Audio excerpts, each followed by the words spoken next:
The Bridges of Shangri-La is an area control game by Leo Colovini. It's for 3 to 4 players and it plays in about 60 minutes. Here we have the game set up for 4 players.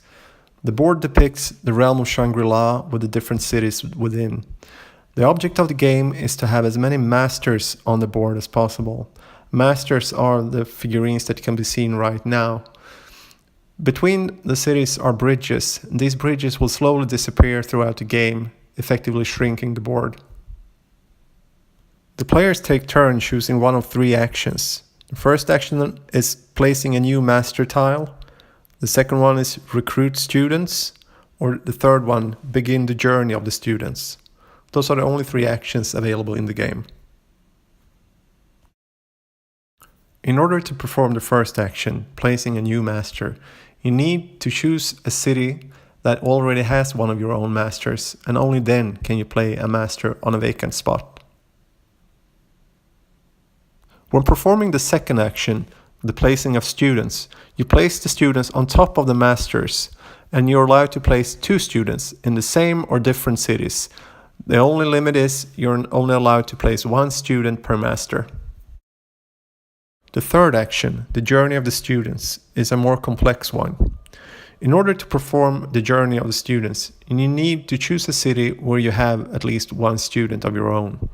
Other students can be present as well. Here we have a scenario where the yellow player wants to initiate the journey of the students. The first thing the player needs to do is to calculate the strength of the village the students are traveling from and compare it to the strength of the village that the students are traveling to.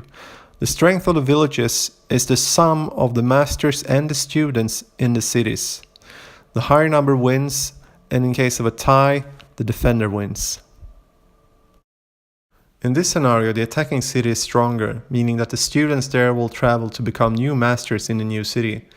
The red cloud will travel unopposed, becoming master in the new city. Important here to remember is that all students travel, all the colors. The blue has a priest that will travel as well, following in the footsteps of the red one. However, in this case, he is opposed, but he comes from a stronger village, meaning that he kicks out the red. Yellow one travels as well, unopposed. After the journey is completed, the bridge is removed, forever severing the 2 villages. And here is the result of the journey. Here we have a scenario where the attacking village is weaker than the one being traveled to. The number of students and masters are higher in the defending city. The students, however, will still journey, but they will only be able to take vacant spots. The red snake travels unopposed and becomes the new master. However, the yellow yeti encounters a stronger master and thus leaves the game.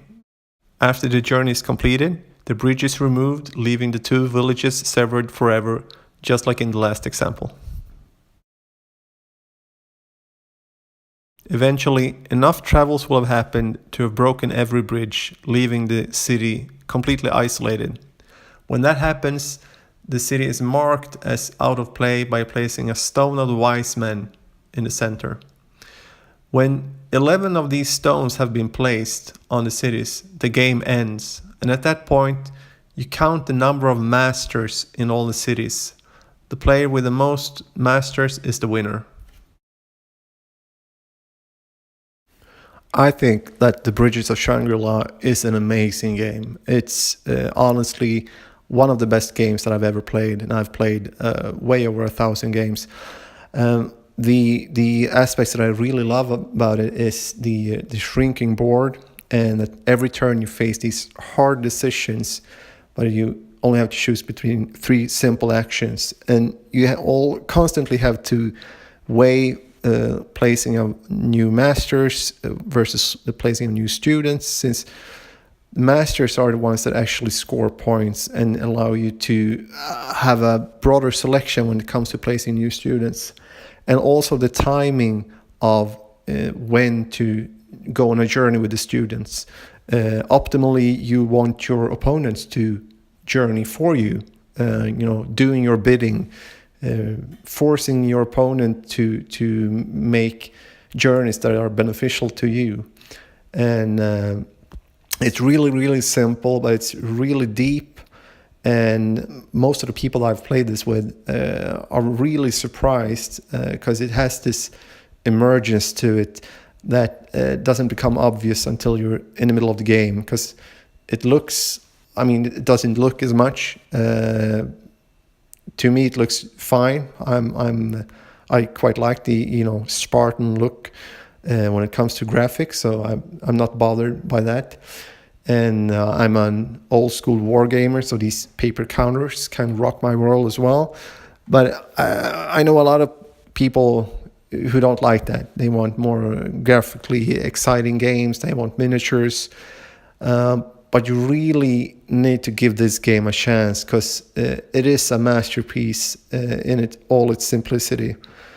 And so look beyond the graphics and the components and really enjoy this treasure of a game, because it really is a treasure. So I highly recommend it. It is one of the few games that I've actually rated a 10 on BGG. So I hope you seize the first opportunity to play this game. I'm sure you can find it quite cheaply on the Board Game Geek market or on eBay or elsewhere. All the best. Bye.